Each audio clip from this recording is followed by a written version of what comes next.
Mon Seigneur et mon Dieu, je crois de tout mon cœur que tu es ici, que tu me vois, que tu m'entends. Je t'adore avec profonde révérence. Je te demande le pardon de mes péchés et la grâce de faire avec profit ce moment de prière. Marie, ma mère immaculée, Saint Joseph, mon Père et Seigneur, mon ange gardien, intercédez pour moi. Pour nous, Français, la baguette de pain, c'est sacré. On s'en rend pas compte, mais nous sommes chanceux d'avoir du pain frais tous les matins pour le petit déjeuner. Peut-être que les auditeurs du Québec ou du Liban ou du Cameroun et de Côte d'Ivoire nous envient sur ce point, je ne sais pas. En tout cas, mon frère, qui habite aux États-Unis, m'a dit récemment qu'un moyen simple de faire fortune, c'est d'apprendre à être boulanger en France et ensuite d'ouvrir une boulangerie aux États-Unis où tout le monde s'arrache les baguettes et nos croissants. Et voilà, le drame, c'est que l'espérance de vie d'une baguette est courte. Au bout de quelques heures, le pain se durcit. Et c'est pourquoi, quand Jésus prend ce symbole, ce signe du pain, il précise bien, alors qu'il se compare à du pain, il précise bien que lui est un pain vivant. Il nous précise bien qu'il est un pain de vie, toujours frais, toujours mangeable, un pain qui a une force vitale que rien n'arrête, que rien ne peut faire mourir. Et c'est pourquoi nous comprenons maintenant pourquoi l'Église nous propose le discours du pain de vie durant ce temps pascal.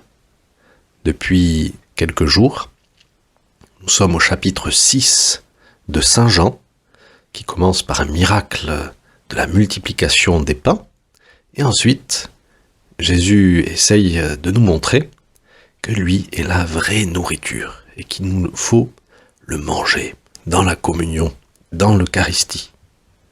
En effet, dans l'évangile que nous lisons aujourd'hui, la foule demande à Jésus un signe, comme si le signe de la multiplication des pains et des poissons ne suffisait pas.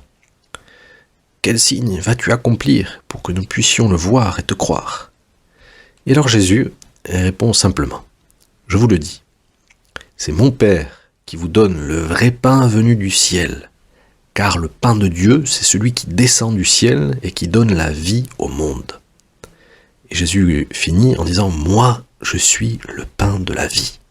Celui qui vient à moi n'aura jamais faim. Celui qui croit en moi n'aura jamais soif. Voilà le signe que Dieu le Père nous donne, le vrai pain venu du ciel. Et Jésus dit qu'il est ce pain donné par Dieu le Père afin que nous ayons la vie. Un pain de vie qui nous donne la vie. Un pain de vie qui assouvit toutes nos faims et désaltère toutes nos soifs. Alors ce discours du pain de vie vient à point nommé pour ce temps pascal. Jésus, dont le côté a été ouvert sur la croix, nous a donné toute sa grâce, tous les sacrements qui sont représentés dans cette eau et dans ce sang qui coule de son côté ouvert. Mais voilà, cette source vivante, ce pain de vie, peut nous atteindre et nous pouvons y boire, nous pouvons y manger grâce à la résurrection de Jésus. Parce que la vie a triomphé de la mort. Parce que ce pain, ce froment qui a été écrasé sur la croix, toi Seigneur, ce grain qui est tombé en terre, qui s'est laissé écraser par la meule de la cruauté des hommes, ce grain maintenant porte du fruit, un beau blé qui va nous donner la vie. Nous l'oublions peut-être parfois. Quand nous communions au corps du Christ ressuscité. C'est vrai que dans la Sainte Messe, il y a la représentation, le renouvellement du sacrifice non sanglant du Christ sur la croix. Et ce sacrifice débouche sur le triomphe de la vie. Et donc l'Eucharistie, qui aurait été impossible sans la résurrection, l'Eucharistie est une participation aussi à la résurrection de Jésus, au triomphe de la vie. Et c'est pourquoi c'est un pain de vie. Le 15 août 1996, dans une paroisse de Buenos Aires, en Argentine, un fidèle reçoit l'hostie consacrée dans ses mains. Malheureusement, il la laisse tomber. Et certainement par manque de foi dans la présence réelle, Jésus est là, dans cette hostie consacrée, mais il la laisse par terre en se disant qu'il ne peut plus la manger. Une autre personne, plus pieuse, se rend compte de la situation, ramasse l'hostie et la met de côté et la donne à la fin de la messe avec empressement au curé, le père Alejandro.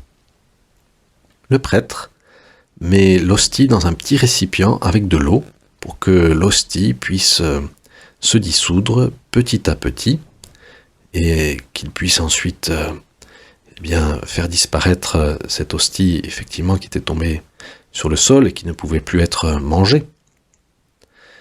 Alors il met cette hostie dans ce récipient dans le tabernacle de l'église, et quelques jours après, en ouvrant le tabernacle, il se rend compte que des taches rougeâtres se sont formées sur cette hostie, et ces taches grandissent de jour en jour.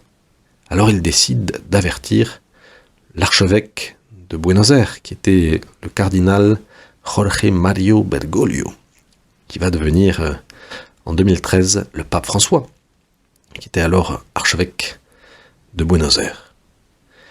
Alors, dans un premier temps, il décide d'attendre un petit peu avant de procéder à des enquêtes, et finalement, l'archevêque décide d'ordonner des investigations scientifiques. Alors on confie des petits bouts d'hostie, qui ressemblent de plus en plus à de la chair humaine, à des scientifiques, qui petit à petit avancent dans leur enquête. Au début, ils se rendent compte qu'il s'agit bien d'ADN humain, avec du sang humain et un code génétique humain. Ensuite, ils trouvent des petits globules blancs de cette peau humaine. Ensuite, ils comprennent, les scientifiques, qu'il s'agit d'un tissu, d'un muscle, d'un tissu certainement cardiaque. Finalement, pour en avoir le cœur net, on envoie un petit échantillon de cette hostie au plus grand spécialiste des pathologies cardiaques et de la médecine légale, un professeur de la Columbia University. Et on ne lui dit pas qu'il s'agit à la base d'une hostie. Et son rapport dit la chose suivante. L'échantillon que vous m'avez apporté est un muscle cardiaque, soit un myocarde, plus exactement le ventricule gauche. Ensuite, votre patient a beaucoup souffert car il y a quelques thrombus qui empêchent à certains moments la respiration. Et ces thrombus sont identifiables. Il a probablement été victime d'un coup porté à la hauteur de poitrine, dit ce médecin légal. Et nous avons trouvé des globules blancs intacts, et ceux-ci sont uniquement transportés par le sang. Par conséquent, s'il y a des globules blancs, c'est parce qu'au moment où vous m'avez apporté l'échantillon, ce dernier était en train de battre. Ce cœur était en train de battre.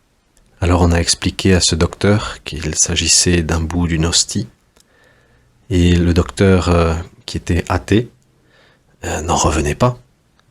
Il disait « Vous m'avez apporté un échantillon d'un cœur vivant ».